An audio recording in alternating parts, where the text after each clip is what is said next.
Please get an adult to help you with this project because you will need to heat ingredients on a stove.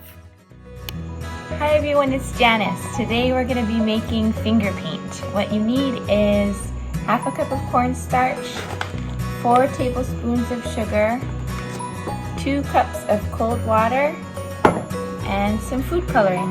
Let's get started. Here's that ingredient list for you, and don't forget you'll need a grown-up to help out. Okay, so the first thing you need to do is mix the cornstarch and the sugar together so that it's all even. And then we're going to take our 2 cups of cold water, pour that in, and we're going to stir it over medium heat until it starts to thicken. That's what we're making. What are you making?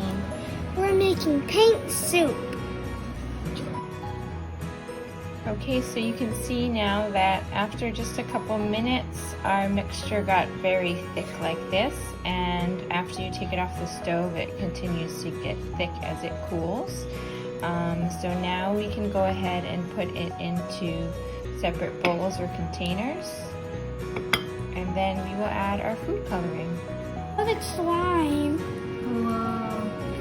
Or glue. Ew.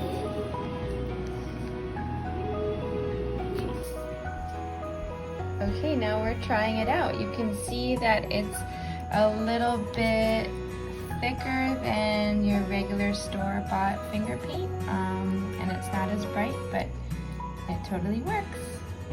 Now we're going to use our fingers to dance and paint the JP and Sophie. Why, it's a wonderful sound, sweeter than elbow and fiddle. Someday I hope to be found in the middle of quiet. When there's occasion to holler, I'll buy it. I can make noise with the best. Yippee! Most of the rest of the time, I'm quiet. I don't know much about much, and what I don't know, I don't say. When I have nothing to say, How does it feel? I'm quiet. Squishy. Feel squishy? Yeah, I guess so. Slimy? Yeah!